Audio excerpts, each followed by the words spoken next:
સરપંચ શું કહેવાય? એક જણા બોલો. ગૌશાળામાં કામ હાલે છે ભૂપતભાઈ. 1957 થી આજ સુધી હજી સીટ નથી આવી. કંપનીને તાત્કાલિક જમીન મળી ગઈ. કેટલી મળી? કંપનીને 7 હેક્ટર આપી. અતિશય પ્રમાણે હુકમ પ્રમાણે હાલની તકે ગૌશાળાની જમીન છે. ત્યાં કંપની કામ કરે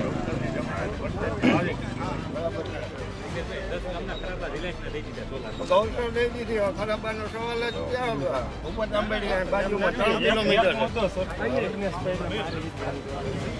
2008માં આપણે DLR માં ફી ભરેલી.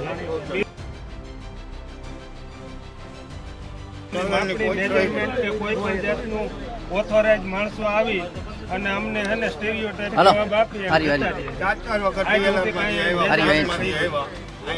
મારે એક પ્રશ્ન પૂછવો છે.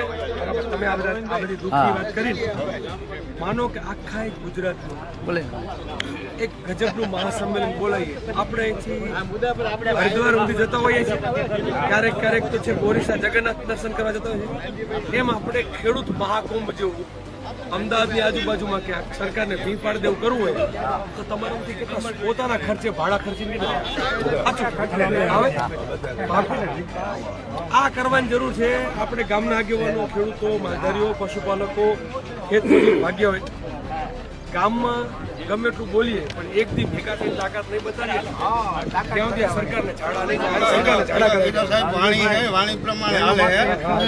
વાણી ઉગે શ્રમ શક્તિ કાયમ હશે. સંગઠન હશે તો તમને ન્યાય મળશે ને ભટકશો તો ન્યાય નહીં મળે. આપણે જો એક વિચાર કરીએ છીએ, કાઠિયાવાડનું એક મોટું સંમેલન. આપણે કાઠિયાવાડમાં એક મોટી સભા કદાચ આપણે રાજકોટ ચોટીલાની વચ્ચે કરવાનું વિચારીએ છીએ. રાજકોટ અને ચોટીલાની વચ્ચે ક્યાંક હોય ને બધી બાજુથી ભોગી વળીએ. આપણે અહીંથી હાકોટો કરીએ, અહીંથી અવાજ કરીએ, સિંહ ગર્જના કરીએ અને ગાંધીનગરની સરકારને ભેં પડી જવી જોઈએ. આ 35 રૂપિયા પણ તમારે આવવું પડે બધા.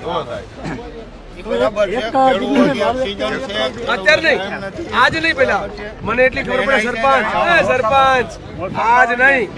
આ તો યાત્રા તો માવઠું થયું. માવઠું આપણને પૂછીને થાય નહીં. માવઠું થયું એટલે દુઃખમાં ભાગ માટે નીકળ્યા, હક માંગવા નીકળ્યા. આપણે સભા કરવી છે. હવે તો 15 દી પછી કઈ કોઈ વાવણી નથી આવવાની, કોઈ લણણી નથી આવવાની.